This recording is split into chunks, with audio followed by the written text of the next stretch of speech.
Dictation गति 80 शब्द प्रति मिनट स्टार्ट। महोदय, जो एक के बाद एक आती हैं शारीरिक आवश्यकताएं यथा भोजन, कपड़ा, मकान और आराम जीवन की मौलिक आवश्यकताएं हैं।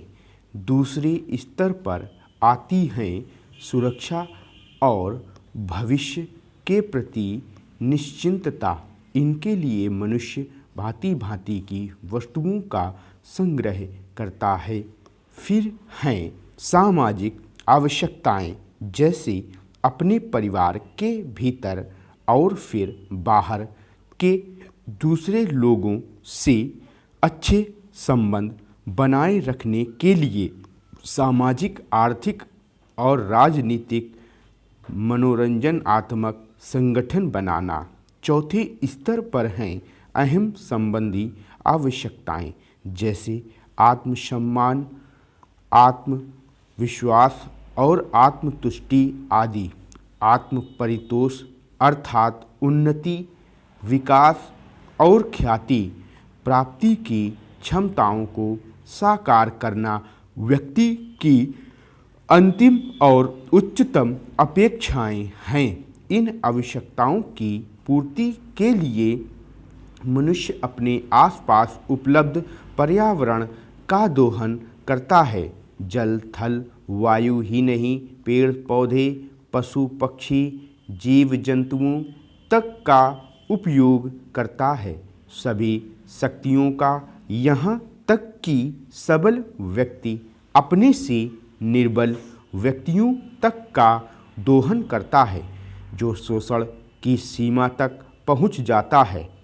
इसके लिए भांति भांति की तकनीकें खोजी और अपनाई जाती हैं। प्रौद्योगिकी ने मनुष्य को भांति भांति की आवश्यकता की वस्तुएं अभूतपूर्व प्रचुरता से देकर संतुष्ट किया है और आवश्यकता की सीमा रेखा भी खिसकाई है। विलासिता और सजावट की ऐसी सामग्री भी दी है। अब बहुत कुछ आवश्यकताओं में गिनी जाने लगी हैं। स्वचल वाहन, दूरदर्शन, धुलाई मशीन, सफाई मशीन, सिलाई मशीन, स्टोव, चूल्हे, मिक्सी, फ्रिज आदि अब बहुत से लोगों के लिए अनिवार्य आवश्यकता की कोटि में आ गई हैं। तकनीकी और औद्योगिकी से यह सब संभव हुआ है, किंतु एक ऐसा अल्प वर्ग भी है जिसके लिए विलासिता आवश्यकता की कोटि में आ चुकी है। विज्ञान की जन समुदाय के लिए तो मौलिक न्यूनतम आवश्यकताएं भी विलासिता ही बनी हुई हैं। औद्योगिकरण के सहारे मनुष्य ने जितना भी विकास किया है, उसे वह उन्नति कहकर संतोष करने लगता है और अपनी द्वैध प्रकृति के कारण यह ध्यान नहीं देता कि इस विकास से वर्ग भेद पनपा है। अमीरी गरीबी के बीच की खाई चौड़ी हुई है। जो व्यक्ति मानव की समानता, समाजवाद या साम्यवाद के गीत गाता है, वही अपनी द्वैध प्रकृति के कारण अपने पर्यावरण, यहाँ तक कि मानव के भी शोषण के नए नए तरीके खोजता है। यह शोषण बलात्कार की सीमा तक पहुँच गया है। मनुष्य ने अपनी बुद्धि का प्रयोग किया, फलस्वरूप भांति भांति का औद्योगिकरण हुआ और जल, थल, वायु सब प्रदूषण के शिकार हो गए। जितना ही अधिक विकास हुआ, उतना ही अधिक विनाश हुआ। प्राकृतिक संपदा का भीषण ह्रास हुआ। व्यापक वन विनाश से भूमि बंजर और मरुस्थल बन गई। एक बड़ा हवाई जहाज एक दिन में जितनी ऑक्सीजन खर्च करता है, उतनी ऑक्सीजन 17,000 हेक्टेयर वन में तैयार होती है और वन बचे ही कितने हैं। इस उद्योग प्रधान सभ्यता का केंद्र पूंजी है और धर्म स्वार्थ है। मनुष्य मनुष्य का शोषण कर रहा है, देश देश का।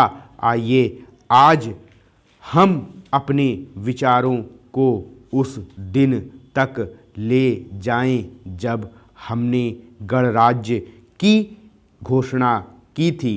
अपनी विकास की योजनाओं के संबंध में हमने वास्तव में काफ़ी प्रगति की है, परंतु क्या हम भारत के सब नागरिकों को दरिद्रता, अभाव तथा कष्ट से मुक्त करा पाए हैं।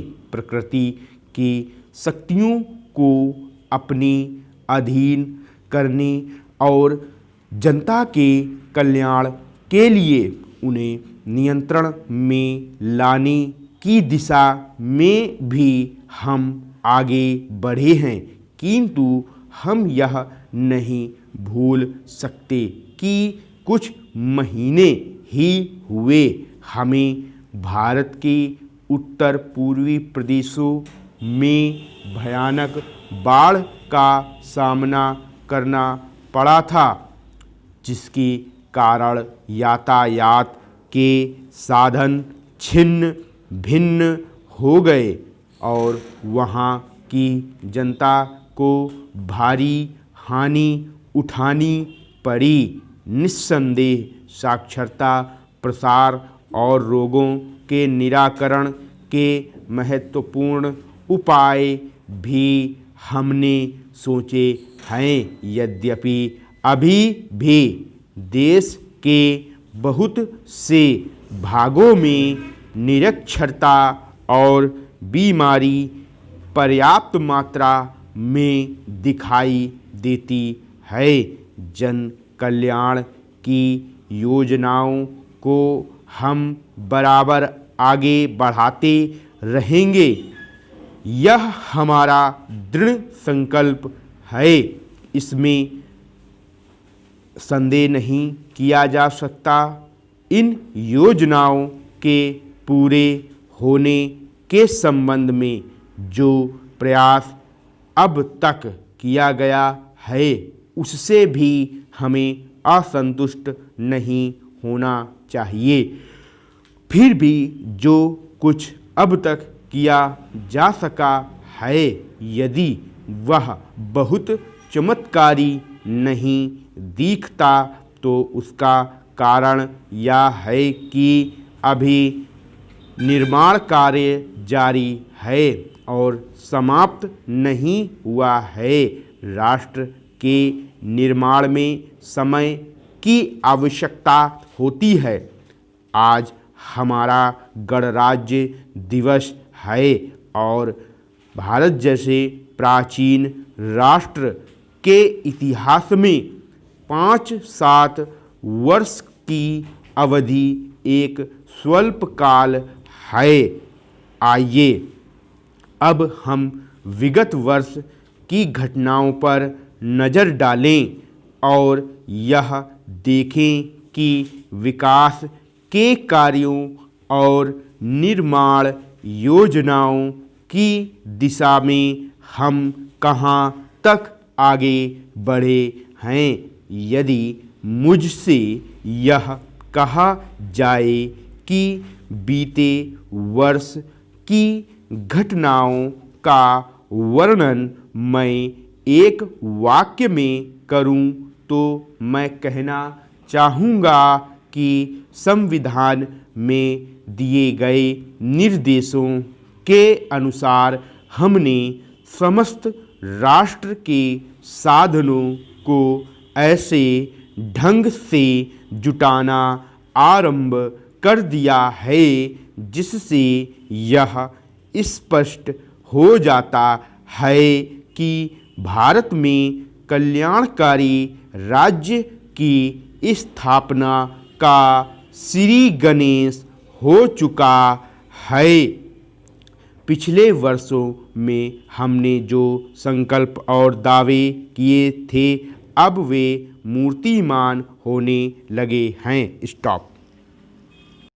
स्टूडेंट, अगर आप हिंदी स्टेनोग्राफी से केंद्र और राज्य सरकारों द्वारा निकाले जाने वाले स्टेनोग्राफर, एपीएस और विधानसभा रिपोर्टर, पार्लियामेंट्री रिपोर्टर के स्किल टेस्ट की कंप्लीट तैयारी करना चाहते हैं और साथ ही शॉर्ट हैंड की स्पीड बढ़ाने के लिए एडवांस आउटलाइन की सीरीज प्राप्त करना चाहते हैं, तो आप हमारे पेड ग्रुप से जुड़ने के लिए नीचे दिए गए टेलीग्राम नंबर पर संपर्क कर सकते हैं।